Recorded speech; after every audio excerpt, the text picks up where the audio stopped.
Hey threadheads, Darren here. Welcome back to another fly tying tutorial.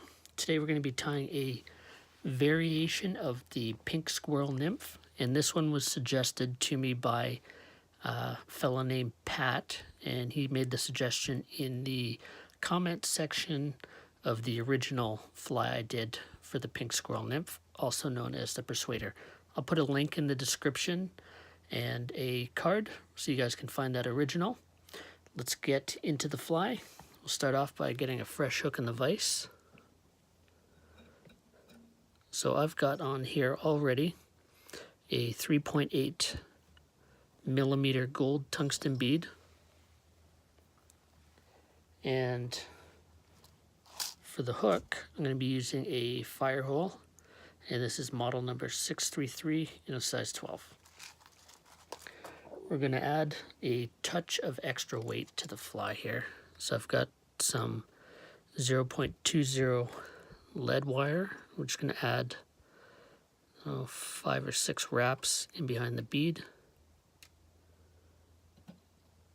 And we'll go in here with the back of our scissors to trim that out. And I like to just take the flat edge of my scissor here and just to fold that around, and the same on the other end.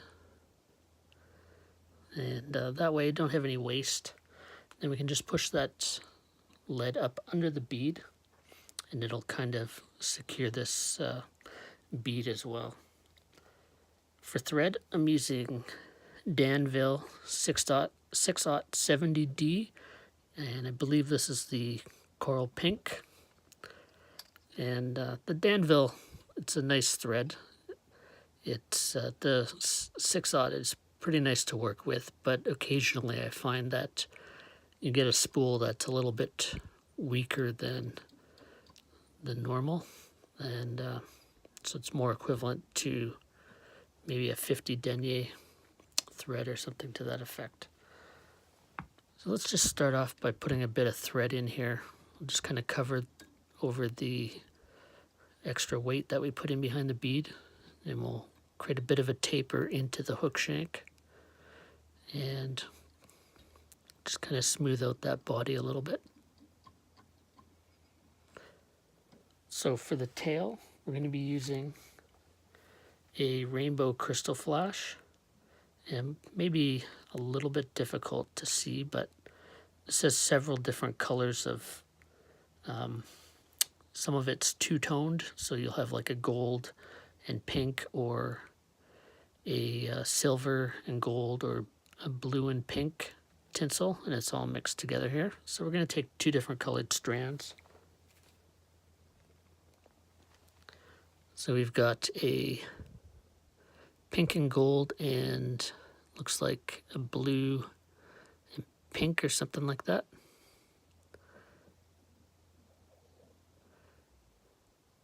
And we're just going to tie in 2 strands.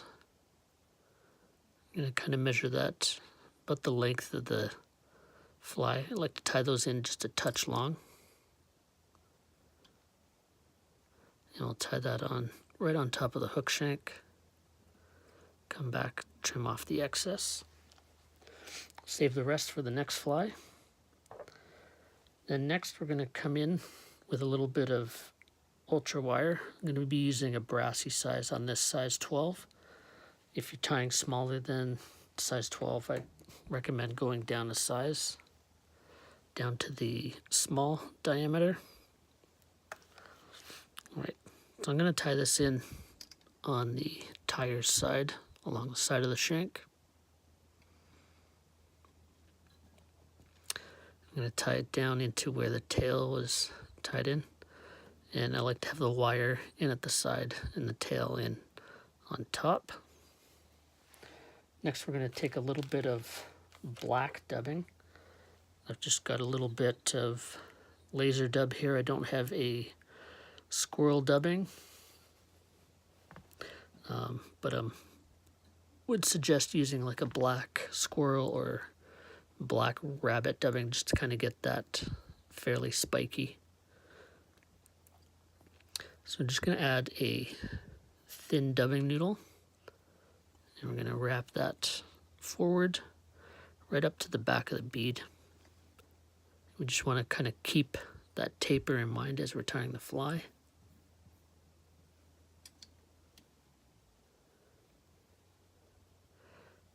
We want to try and keep it fairly thin near the back and then beef it up almost to the diameter of the bead up front.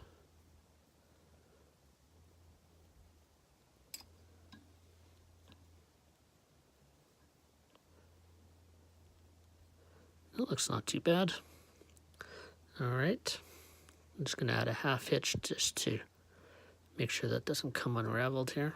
I'm going to take our ribbing or red brassy wire here, and we're going to add a few segments as we wind that up. I'm going to tie that in right behind the bead.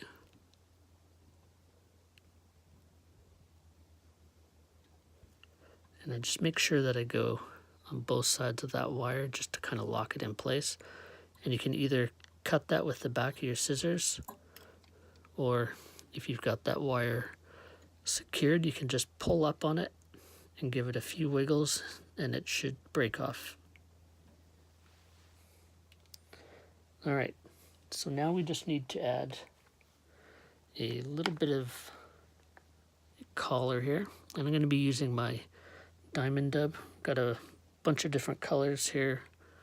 So the one I'm using today is diamond dub number 133. And I don't have the actual name of that color, but that's the product number 133. It's maybe a hot pink or something to that effect. And we don't need a lot.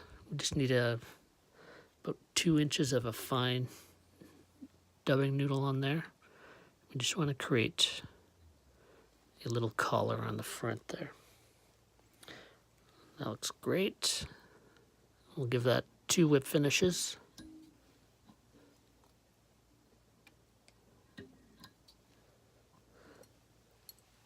And it's easy as that. So that's the pink squirrel variation. Thanks, Pat, for bringing that to my attention. Hope you guys get a chance to tie that up. Thanks for watching.